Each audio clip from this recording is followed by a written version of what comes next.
இந்த ஈரானும் இஸ்ரேலும் சண்டை நடந்த உடனே ஸ்டாலின் துடிக்கிறார். இவர் அமைதியை விரும்புகிறான் ஸ்டாலின்.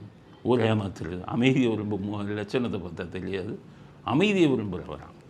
அன்றைக்கி இந்தியா பாகிஸ்தான் நடக்கும்போது இந்தியாவுக்கு ஆதரவாக கொடியை பிடிச்சிட்டு போனார். இப்போ என்ன சொல்கிறாரு, ஈரான் இஸ்ரேல் சண்டை நடக்குதுன்னா இஸ்ரேல் பிரதமருக்கு கடிதம் எழுதுகிறாரு போரை நிறுத்துன்னு.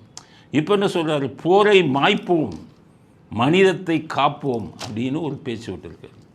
இப்படிலாம் அவருக்கு பேச தெரியாது. அவங்க அப்பாவுக்கு தான் அந்த எதுகை மோனையில் பேசுவார். அதுவும் சம்மந்தமில்லாத எதுகை மோனை சினிமா ஸ்டைலில் அதில் எழுதுவார்.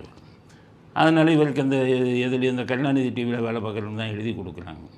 அதனால் போரை மாய்ப்போம் மனிதத்தை காப்போம்.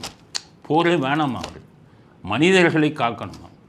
நான் என்ன கேட்குறேன், 2009 இந்த ராஜபக்சேங்கிற வந்து அரக்கன் சோனியா என்ற ஒரு உங்களுக்கு வந்து மனிதர்களை வேட்டையாடிய ஒரு ஒரு ஒரு பெண். இந்த சோனியா 2 பேரும் ராஜபக்சேயும் சோனியாவும் சேர்ந்து எவ்வளவு பெரிய போரை நடத்தினார்கள் அப்பாவி தமிழர்கள் மீது.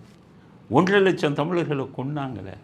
அன்னைக்கு கருணாநிதியோ ஸ்டாலின் துணை முதலமைச்சராக இருந்தார், 2 பேருமோ போரை மாய்ப்போம்னு ஒரு வாயை திறந்து பேசுனீங்களா? நீங்கள் நினைத்திருந்தால் அந்த போரை நிறுத்தியிருக்கலாம்ல.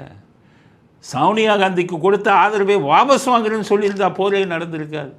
சோனியா காந்தி இந்திய நாட்டின் சார்பாக அத்தனை உதவிகளையும் செய்து 1.5 லட்சம் தமிழர்களையும் கொன்று குவித்தவர். என்று அவருக்கு மோசமான நோய் வந்திருக்கிறது. நாட்களை எண்ணிக்கொண்டிருக்கிறார். அந்த இலங்கை தமிழன் 1.5 லட்சம் பேரோட பாவம் உங்களையும் பிடிக்க போகுது. ஸ்டாலின் வெயிட் பண்ணுங்கள், எல்லாருக்கும் வரும். அப்போ அன்றைக்கி வாயை திறந்தீங்களா, நீங்களோ உங்கள் அப்பாவோ போரை மாய்ப்போம்னு சொல்லி அன்றைக்கி அப்பாவி தமிழன் 1.5 லட்சம் பேரை காப்பாற்றிருக்கலாமே. எங்கே போச்சு புத்தி? அந்த போரை நடத்தினவனை போய் விருந்து சாப்பிட்டு வந்த கூட்டம் இல்லை. போரை மாய்ப்போம் இவங்களை மனிதத்தை காப்போம்னு பேசுகிறதுக்கு உங்களுக்கு அடிப்படை தகுதி இருக்கா? 1.5 லட்சம் தமிழ் மக்களை அப்பாவி தமிழர்களை கொன்று குவித்த அரக்கர்கள் நீங்கள். அரக்கர்களுடன் கைகோர்த்த அரக்கர்கள். அதனால் போரை பற்றியும் மனிதாபிமானத்தை பற்றி பேசுகிறதுக்கோ உங்களுக்கோ உங்கள் அப்பாவுக்கோ உங்கள் குடும்பத்துக்கோ அருகதை இல்லை.